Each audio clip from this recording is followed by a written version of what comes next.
I am currently staying with my sister. My wife and I have been together for 5 years, married for 4. We had known each other for years prior. We have 1 kid together who is 4. I am the primary breadwinner in the house as she is a SOM. It was her choice not to go back to work. For the last year and a half, we have been having arguments about 1 to 2 times a month. To be clear, I do help out with our daughter. I clean, cook, and am involved with both of them. The first time she said she wanted a divorce was when we got into an argument when my sister called and asked if she could stay with us for a bit as she was having relationship problems. Ironic. I said she could. My wife was not happy about that.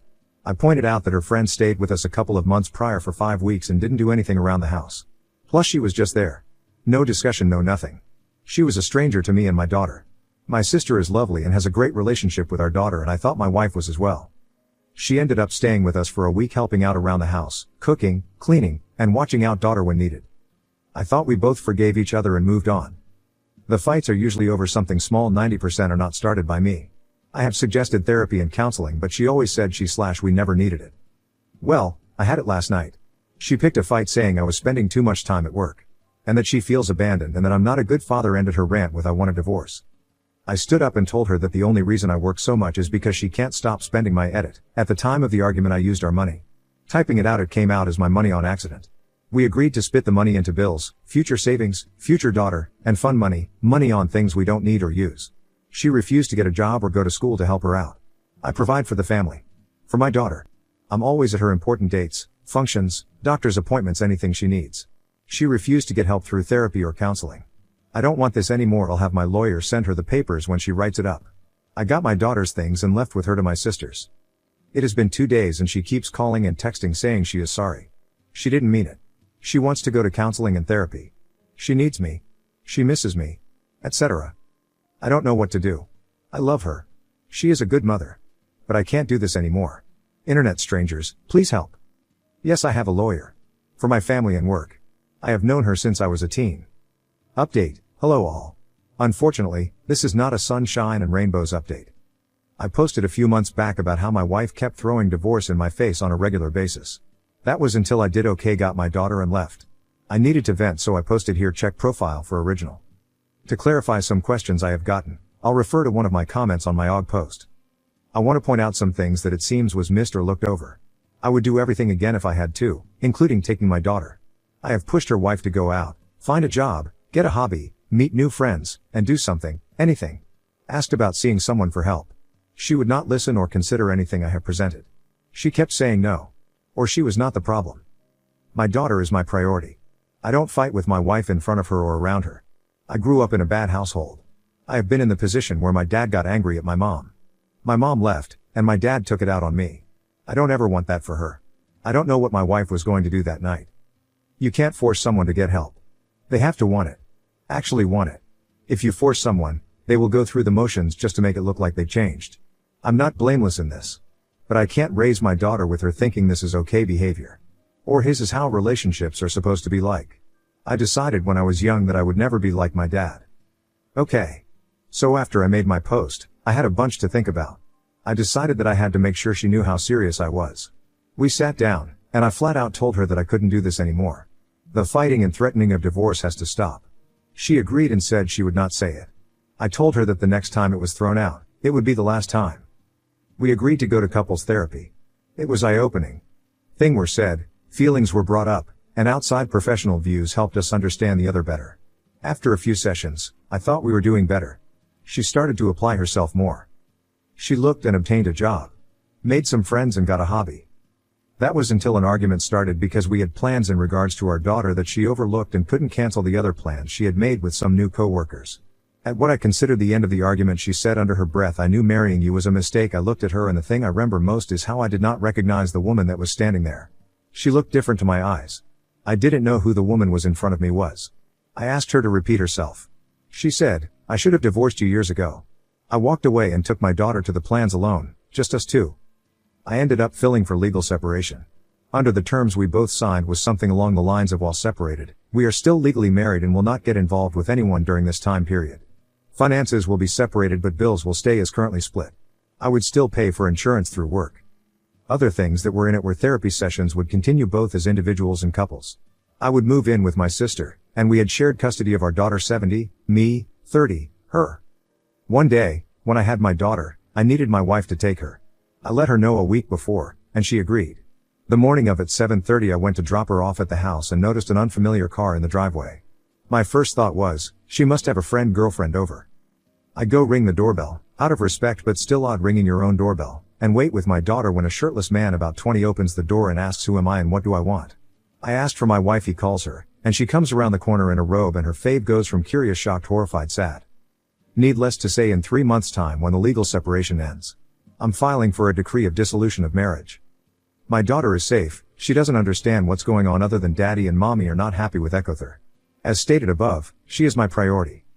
I guess I did do the one thing I never wanted to do. The one thing I promised myself I would never become. But I guess it could be helped. I end up just like my parents. I don't know what a healthy relationship looks like. I hope I can just show how much love I have for my daughter and raise her the best I can.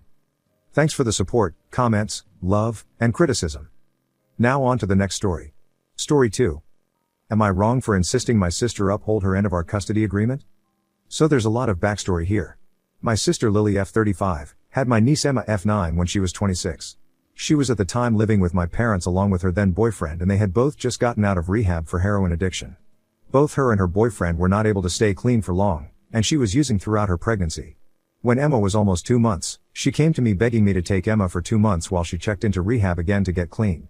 I was 22 living in an efficiency apartment while putting myself through law school, but my parents insisted they couldn't care for an infant and had suggested foster care to my sister, so I took my niece in. When my sister got out of her rehab, she got back together with her BF who was still taking drugs and thus began 5 years of a vicious cycle where one of them would get clean only to be dragged back under by the other.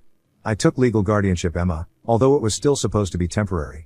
Every time Lily would bring up taking her back I would agree on the condition that they both passed a drug test and it simply never happened.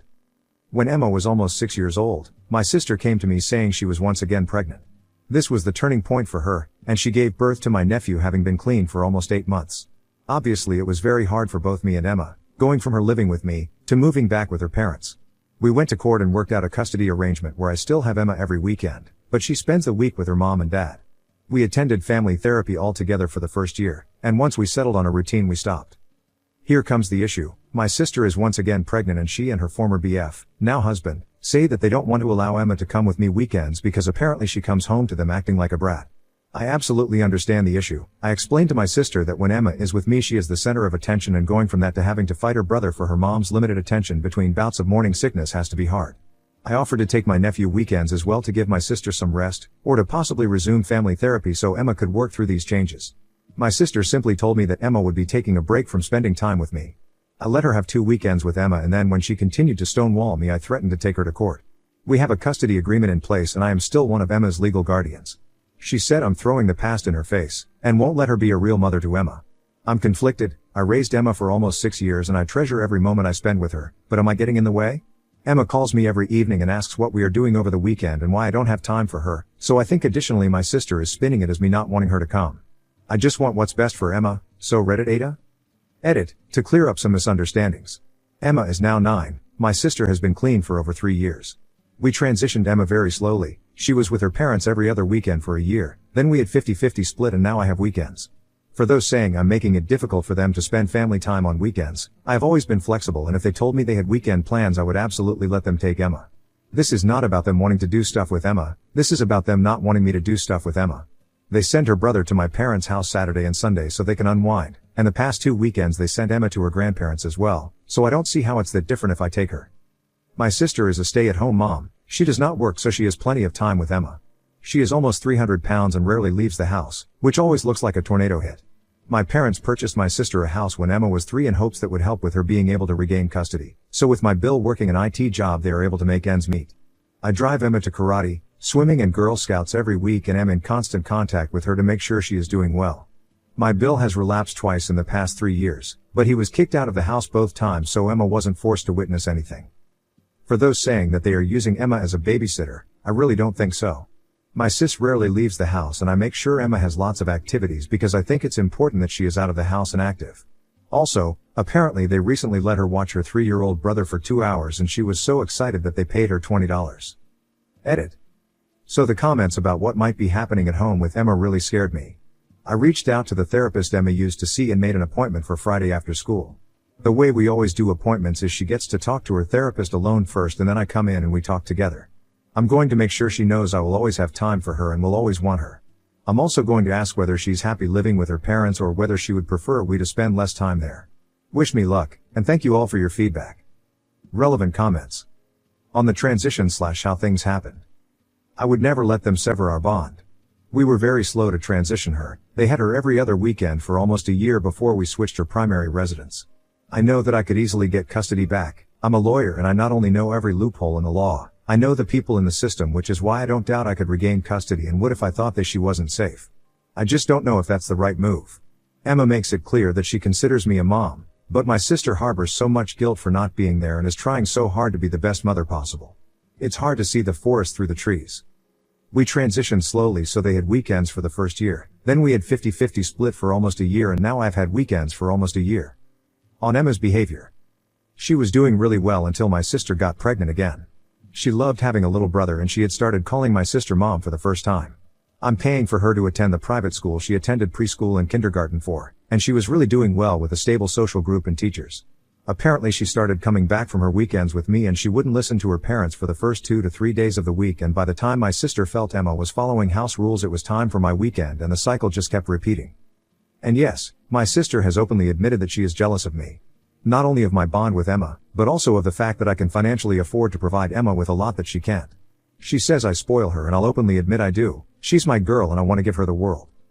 From what I understand, she simply doesn't listen when they tell her to do things, like do the dishes or get off the iPad. It's hard because we don't really have the same dynamic. I have her out of the house all day during the weekend doing activities and I don't let her have screen time except right after dinner sometimes. And I have a dishwasher, so she just puts her dishes away. But I've never had any issues with her listening to me. Guilt. I have a lot of guilt associated with Emma calling me mom. She called me mom for the first 3 years of her life, then my sister came to visit and when Emma called me mom she had a breakdown. Screaming, crying and asking how could I let Emma think I was her mother. It really scared and confused Emma, and when my parents got involved it was decided that Emma should call me something else. Anything else. There is no consensus bot on Ada, but the majority of opinions seem to be NTA. Update. Hey, I've had so many people reach out for an update, but the last month has been so crazy. So, in short, my sister gave birth and I now have custody of all 3 children. I took Emma to an emergency therapy session, and she revealed a lot of mental manipulation that Lily had been doing. Apparently my sister told her that she had to beg me to take her as a baby, that I had never wanted her and gave her back as soon as I was able. Giving my sister credit where it is due, I did not originally want to take my niece in. I was in my first year of law school, living in an efficiency apartment and flat broke. The idea of caring for an infant, even for just a couple months, while in school was scary and I didn't know how I would manage. I relied heavily on government assistance and my parents. That didn't mean I didn't love her, or that I wanted to give her back. I was trying to do what I thought was best for her at every turn. After the therapy session, I filed for an emergency custody order, citing parental alienation, but also the ace up my sleeve that my sister was using marijuana, which violated her conditions under which she could have custody. It's not legal in my state, and she doesn't have a prescription either, so I requested a drug test and a home visit, as I also cited the state of the home. I had said that the house was a mess, but it was to the point of being a health hazard and a hoarding situation. I was granted emergency custody and CPS showed up at my sister's door on the following Monday. I knew this much was going to happen. I said on my previous post that I was confident in the fact I could get custody back, and that is because I was aware of her use of weed. To be clear, I didn't see it as a problem. She gets migraines and uses it. However, I was not above weaponizing it if need be. This is, however, where everything went off the rails unexpectedly. Some people on the last post said that I clearly dislike my sister. I don't. I love her and I think that most of her troubles are due to her trusting nature and the people she surrounds herself with. However, I will be clear, I hate my bill. When CPS arrived, they found that my bill had been growing not only marijuana in the basement, but also psychedelic mushrooms. When they drug tested both of them, they found not only marijuana in their systems, but several other drugs, including fentanyl, which was probably laced with whatever they were using. They immediately removed my nephew, and reached out to me to take him. They were both arrested on charges related to my bill's horticultural activities in the basement. I can honestly say I didn't see it. I knew she was depressed, but I didn't see any signs of her using again, and the fact that she was pregnant and using. Words can't express my betrayal. I adjusted to life with 2 kids very quickly, but I knew that she was going to have another infant soon. So, I visited my pregnant sister in jail and I made a deal with her. She gave up all parental rights to all 3 kids in exchange for me paying her bail and providing her with an attorney so that she had the best possible chance of avoiding jail time. Unfortunately, I had to also bail my bill out and pay for his attorney fees. She gave birth a week ago. Thankfully she didn't have to give birth in jail, and thankfully my second nephew seems to be healthy despite her drug and alcohol use. I have full custody of Emma and both her brothers, and am in the process of filing for legal adoption, which is far different than guardianship, but I don't have doubts I will be successful given both parents signed away their rights. I know I'm doing the right thing. The past has shown me that I don't want to be in limbo, waiting for her to be clean long enough to take the kids back. It has also proven to me that I can't trust her. I don't want to co-parent with someone who will lie and manipulate like she did. Emma is thriving. I have literally never seen her happier, and despite some sleepless nights the baby and I are doing well. I worry most for my 3-year-old nephew, Ian.